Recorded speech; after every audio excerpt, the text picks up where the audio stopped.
देखिए, ABP special में सबसे पहले बात किए लेते हैं उस दौरे की जिससे दुश्मन को दौरा पड़ गया है। हम बात कर रहे हैं पीएम मोदी के लेह दौरे की। पीएम मोदी अचानक लेह लद्दाख पहुंचे तो चीन की आंखें चुंधिया गईं। पीएम मोदी ने गलवान के शहीदों को श्रद्धांजलि दी, घायलों से मिले और जवानों का हौसला बढ़ाया। देखिए मोदी की हुंकार से कैसे हाहाकार मच गया है। चीन की सीमा के सामने सीना तान कर प्रधानमंत्री मोदी ने बता दिया कि ये वो हिंदुस्तान है जो शांति का भी पुजारी है और जरूरत पड़ने पर शस्त्र की भी पूजा करता है। और ये हमारी पहचान है। हम वो लोग हैं जो बांसुरी धारी कृष्ण की पूजा करते हैं, तो हम वही लोग हैं जो सुदर्शन चक्रधारी कृष्ण को भी आदर्श मान करके चलते हैं। इसी प्रेरणा से हर आक्रमण के बाद भारत और सशक्त होकर उभरा है। पीएम मोदी के इस दौरे से चीन में खलबली मची हुई है। मोदी ने बिना नाम लिए चीन पर जो चोट की है उसकी गूंज सालों तक दुनिया में सुनाई देगी। भारत माता की। मोदी ने अगली चोट चीन के विस्तारवाद की सोच पर की। विस्तारवाद का युग समाप्त हो चुका है। ये युग विकासवाद का है। तेजी से बदलते हुए समय में विकासवाद ही प्रासंगिक है। विकासवाद के लिए ही अवसर है और विकासवाद ही भविष्य का आधार भी है। बीती शताब्दियों में विस्तारवाद ने ही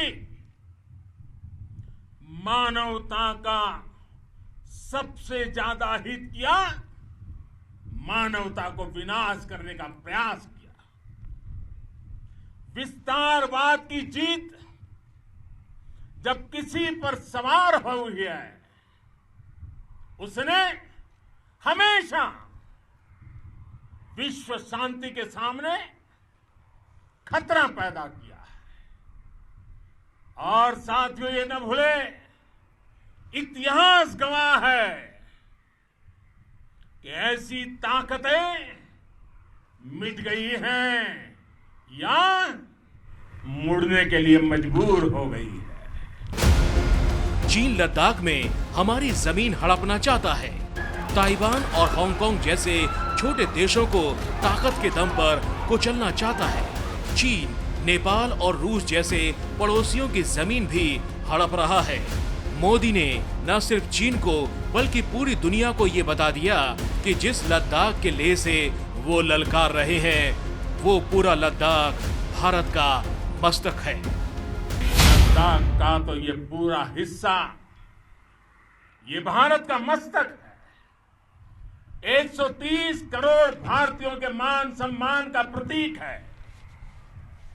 ये भूमि भारत के लिए सर्वस्व त्याग करने के लिए हमेशा तैयार रहने वाले राष्ट्रभक्तों की धरती है। तो चीन को समझ लेना चाहिए कि जिस हिंदुस्तान को उसने छेड़ा है, वो हिंदुस्तान ड्रैगन को कहीं का नहीं छोड़ने वाला। और इसका ट्रेलर गलवान में हिंदुस्तानी सैनिक 15 जून की रात को दिखा चुके हैं। अभी जो आपने और आपके साथियों ने वीरता दिखाई है, उसने पूरी दुनिया में यह संदेश दिया है कि भारत की ताकत क्या है। और मैं मेरे सामने महिला फौजियों को भी देख रहा हूं। युद्ध के मैदान में, सीमा पर यह दृश्य अपने आप को प्रेरणा देता है। भारतीय सैनिकों ने 15 जून की रात चीन के सैनिकों को बहादुरी के साथ सबक सिखाया था। मोदी ये बताना नहीं भूले कि हिंदुस्तान शांति की बात करने वाला देश है और शांति की बात वही करता है जो मजबूत होता है। राष्ट्र की, दुनिया की, मानवता की प्रगति के लिए शांति और मित्रता हर कोई स्वीकार करता है, हर कोई मानता है बहुत जरूरी है। लेकिन हम ये भी जानते हैं कि शांति निर्बल कभी नहीं ला सकता। कमजोर शांति की पहल नहीं कर सकता। वीरता ही शांति की पूर्व शर्त होती है।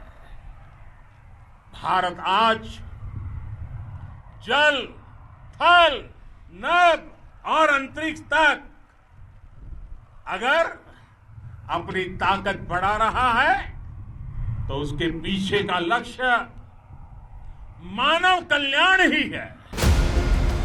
चीन को मोदी की ये 5 बड़ी बातें गौर से दोबारा, तिबारा और ना समझ में आए तो चौबारा सुन लेने की जरूरत है, और इसी में चीन की भलाई है। भारत माता की जय, भारत माता की जय, भारत माता की जय, भारत माता की जय। साथियों, आपका ये हौसला, आपका शौर्य और मां भारती के मान सम्मान की रक्षा के लिए आपका समर्पण अतुलनीय है।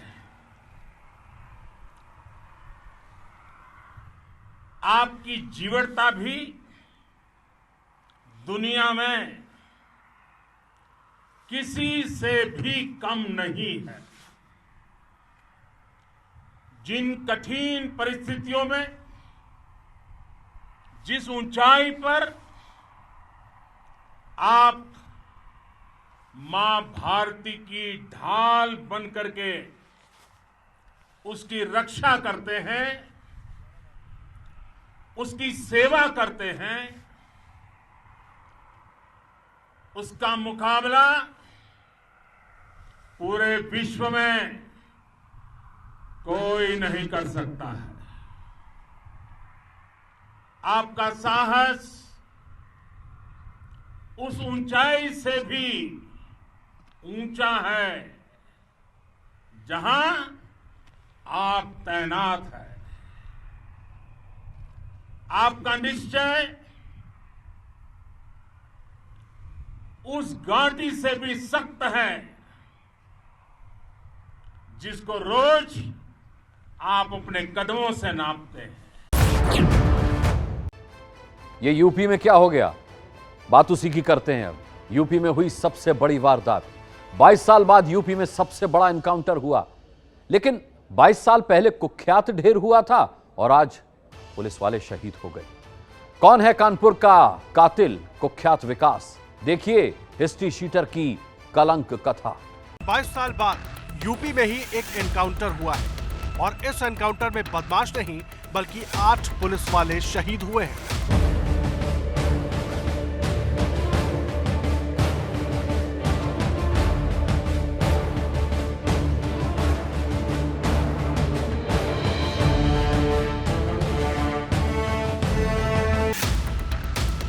इस एनकाउंटर की पूरी कहानी को समझने के लिए सबसे पहले आप इन तस्वीरों को देखिए, जो कि कानपुर शहर से करीब 40 किलोमीटर दूर बिकरू गांव की है।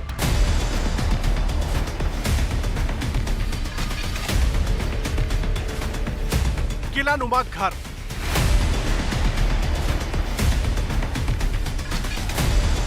बड़ी सी दीवार,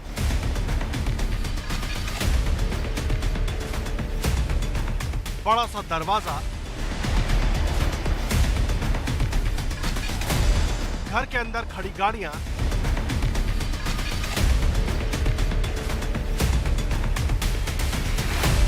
और दीवारों पर लगे सीसीटीवी कैमरे। ये घर कुख्यात अपराधी विकास दुबे का है।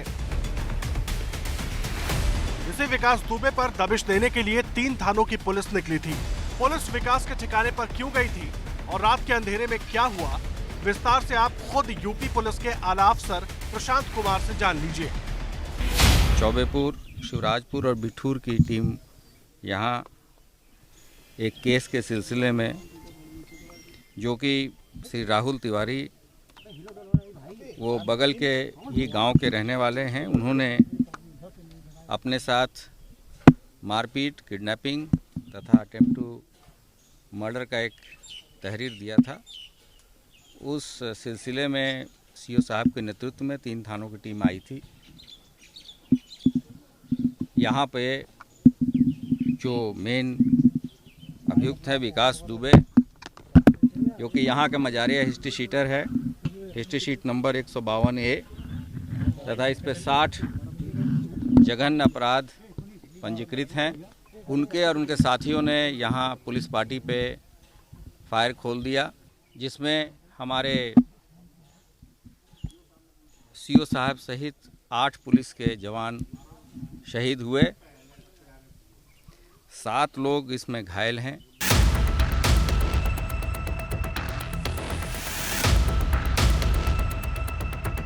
टीवी स्क्रीन पर जिस जेसीबी को आप देख रहे हैं, बताया जा रहा है कि इस जेसीबी के जरिए पहले से ही पुलिस का रास्ता रोकने की तैयारी कर ली गई थी। तो सवाल ये कि क्या विकास दुबे को पहले से ये अंदाजा हो गया था कि पुलिस कभी भी उसके ठिकाने पर पहुंच सकती है? एबीपी न्यूज के reporter Sanjay Tripathi ground zero से आपको बताएंगे पूरी कहानी। यहाँ आपको मेरे पीछे दिखेगा विकास दुबे का मकान। ये वही विकास दुबे है जिसके खिलाफ 7 से ज़्यादा आपराधिक वारदातों के मुकदमे दर्ज हैं। इसी ने अपने साथियों के साथ मिल करके जब पुलिस की टीम उसे अरेस्ट करने आई थी, तो रास्ते में, ये रास्ता आप देख सकते हैं जो गांव की ओर अंदर आने वाला रास्ता है, वहाँ जेसीबी मशीन लगा करके पुलिस कर्मियों की गाड़ियों को यहाँ रोका गया और उसके बाद उन पर हमला किया गया। ये बाईं तरफ का जो आप मकान देख रहे हैं वो इस जेसीबी ऑपरेटर का मकान है, जहाँ से फायरिंग हुई। और आप देख सकते हैं साफ तौर पर यहाँ खून के तमाम निशान दिखेंगे। और सड़क जो इसकी फर्श है, ये फर्श मैं आपको दिखाऊंगा किस तरीके से। देखिए यहाँ गोलियों के निशान हैं, ये गोलियों के निशान बने हुए हैं और तमाम खून यहाँ पर फैला पड़ा हुआ है।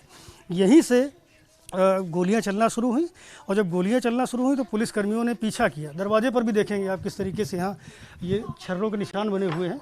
इस घर से जब फायरिंग शुरू हुई तो काउंटर में पुलिस के लोगों ने फायरिंग की और फायरिंग करते हुए इस मकान के भीतर दाखिल हुए। और मकान के भीतर का दृश्य कैसा है ये मैं आपको दिखाऊंगा। यहाँ एहतियात के तौर पर तमाम पुलिस टीम लगाई गई है और ये रास्ता आप जहाँ देख रहे हैं, देखिए रास्ते पर भी यहाँ खून है, क्राइम सीन है ये। और यहाँ आप देख सकते हैं ये छोटा सा सकरा सा एक लकड़ी का दरवाज़ा है, ये रास्ता अंदर की ओर जाता है जो विकास दुबे के जेसीबी ऑपरेटर का है। और यहाँ से फायरिंग शुरू हुई। सबसे पहले आप देखिए कितना सकरा ये रास्ता है और देखिए यहाँ किस तरीके से चारों तरफ खून पड़ा हुआ है। ये उन्हीं पुलिस कर्मियों का है जो बिल्हौर सर्किल का फोर्स था और यहाँ पर दबिश देने आया था। ये इसका आंगन है। पुलिसकर्मी जब गोली चलाने वालों को पीछा करते हुए यहाँ तक आए तो उन पर फिर से गोलियाँ चलाई गई छत से। और देखिए सामने की तरफ यहाँ कितना खून पसरा पड़ा चारों तरफ। इस मकान के भीतर चारों तरफ जहाँ आप देखेंगे वहाँ एक खून की होली सी खेली गई है। बेहद विभत्स दृश्य है ये। और यहीं पर उन पुलिसकर्मियों की मौत हुई जो यहाँ पर विकास दुबे को गिरफ्तार करने के मकसद से आए थे। विकास दुबे 2001 में राज्य मंत्री संतोष शुक्ला की हत्या से चर्चा में आया था। 60 मुकदमे चल रहे हैं और 75,000 का इनामी बदमाश है। प्रधान से लेकर जिला पंचायत का सदस्य भी रह चुका है। बताया जाता है कि विकास दुबे का जेल आना जाना लगा रहता है। जेल में रहकर भी विकास हत्या की साजिश रचता रहता है और कई हत्याओं को इसने जेल में रहते हुए ही अंजाम दिलवाया था। बताया जा रहा है कि गुरुवार की रात घर में विकास के साथ दर्जनों हथियारबंद बदमाश मौजूद थे। पुलिस वालों पर गोलियां चलाने के बाद विकास यहां से फरार हो गया। ये जो बगल से रास्ता जा रहा है ये छत की ओर जा रहा है और यहीं पर तमाम विकास के जो गुर्गे थे वो यहाँ से गोलियां चला रहे थे पुलिस टीम के ऊपर। और ये विकास की छत है जहाँ से आप पूरा नज़ारा देख सकते हैं किस तरीके से। ठीक सामने आप देखिए वो रास्ता है जो जेसीबी से ब्लॉक किया गया था और ये आसपास के सारे मकानों की छत आप यहाँ से देख सकते हैं।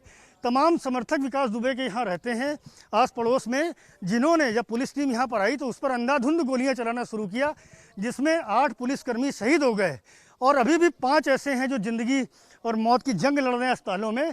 तमाम वरिष्ठ पुलिस अधिकारी यहाँ पर आकर के निरीक्षण कर चुके हैं, दौरा कर रहे हैं। इसके अलावा विकास और उसके साथियों की जो तलाश है उसके लिए दबिश दी जा रही है। विकास दुबे का राजनीतिक रसूख भी बताया जाता है। अपने करीबियों को विकास ये कहा करता था कि उसके गांव में पुलिस नहीं आ सकती, सिर्फ सेना ही आ सकती है। मुंबई की एक के बाद एक परीक्षा हो रही है। जी हां, और सबसे ताजा पेपर जो है वो मौसम ले रहा है मुंबई का। हम बात कर रहे हैं पहली ही जोरदार बारिश में पस्त हुई मुंबई की। जोरदार बारिश ने मुंबई को एक बार फिर से मुसीबत में डाल दिया है। लेकिन अभी रुकिए, अभी ये संकट खत्म नहीं हुआ है। आज ऑरेंज अलर्ट था। कल के लिए मौसम विभाग ने रेड अलर्ट जारी कर दिया है। मुंबई पर अब कुदरत का कहर।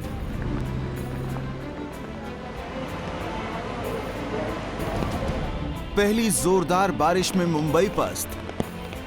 ये तस्वीर आप मुंबई के सायन इलाके की देख रहे हैं। सड़कों पर आवाजाही आप देखिए किस प्रकार से प्रभावित हुई है। उसकी वजह है लगातार सुबह से हो रही तेज बारिश। निचले इलाकों में पानी भरने से परेशानी। बांद्रा इलाका ये बारिश लगातार झमाझम जारी है और बारिश के बीच आप देखिए सड़कों पर हल्का फुल्का जलभराव, गाड़ियां लगातार गुजर रही हैं। पानी में बह गया बीएमसी का दावा। 2 से 3 फीट का पानी यहाँ भरा हुआ है और इस पानी से गुजरते समय लोगों की गाड़ियां भी बंद पड़ रही हैं। अगले 48 घंटे मुंबई को चेतावनी दी गई है, अलर्ट दिया गया है कि अगर जरूरत हो तो ही घर से बाहर निकले। अगले 48 घंटे मुंबई की परीक्षा। कुछ घंटे की बारिश में ही मुंबई में जगह जगह जल जमाव की स्थिति उत्पन्न हुई है और बीएमसी के जो किए गए दावे हैं वो खोखले साबित हो रहे हैं। मुंबई को एक के बाद एक परेशानी का सामना करना पड़ रहा है। मुंबई पर अब बारिश नई मुसीबत बनकर आई है।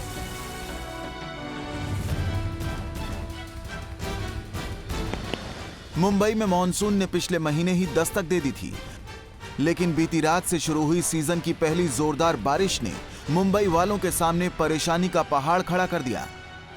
पहली नजर में यह आपको नदी या नहर पर बना पुल नजर आएगा, लेकिन ये अंधेरी सबवे की तस्वीरें हैं। सबवे में पानी इतना ज्यादा भर गया कि रास्ता बंद करना पड़ा।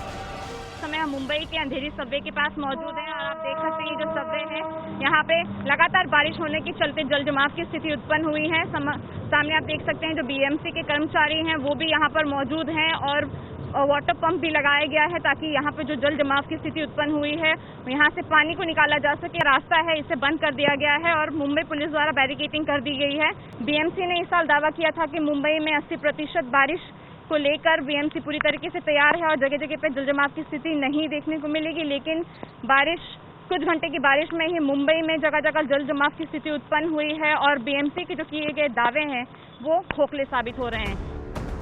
कुछ घंटों की बारिश से ही मुंबई की सड़कें तालाब में बदल गईं। निचले इलाकों में पानी के साथ साथ परेशानी भी जमा होने लगी। ज्यादा पानी होने की वजह से कई जगह गाड़ियां बंद पड़ गईं। सड़क के जिस फुटपाथ के किनारे हम खड़े हैं यहाँ से सड़क काफी नीचे 2 फुट नीचे है और यहाँ देखिए ऐसा लगता है कि ये तालाब बन गया हो सड़क। पुलिसकर्मियों को काफी मशक्कत करनी पड़ रही है। आप काफी संघर्ष कर रहे हैं पुलिसकर्मी। ये दक्षिण मुंबई की तरफ जाने वाला रास्ता है और आप देखिए वाहन ठप ना पड़ जाए, बंद ना पड़ जाए, इसलिए पुलिसकर्मी लगातार संघर्ष कर रहे हैं, बारिश में खड़े होकर अपनी ड्यूटी निभा रहे हैं। मुंबई महानगर पालिका के कर्मचारियों को भी तैनात किया गया है कि मैन होल और पॉट होल जहाँ पर है वहाँ पर एक कर्मचारी तैनात रहे ताकि वो बता सके।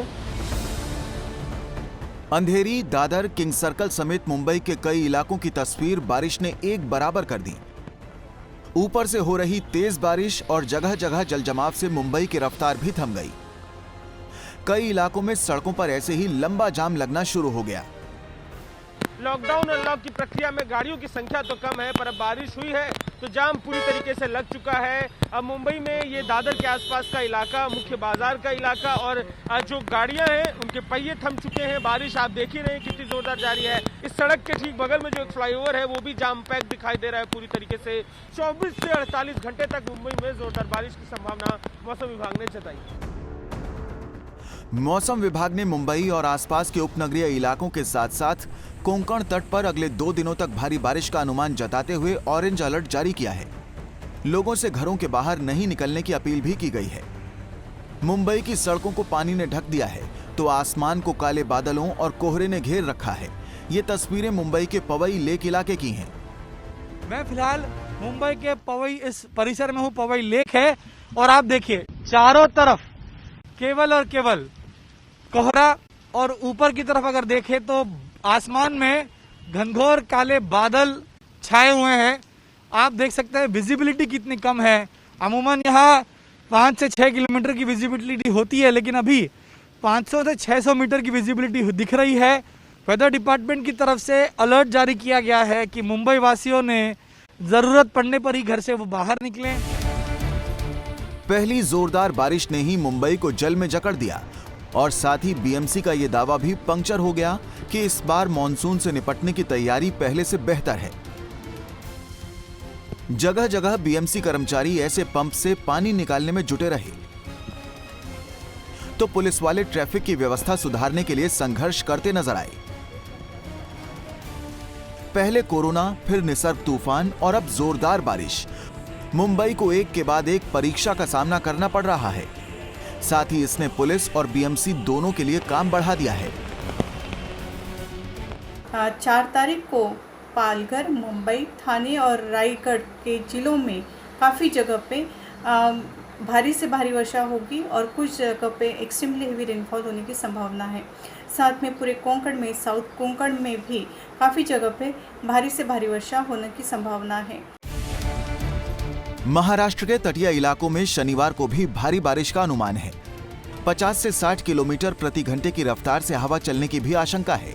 ऐसे में पुलिस के साथ साथ हमारी भी अपील है कि हालात देखकर जरूरी होने पर ही घर से बाहर निकलें।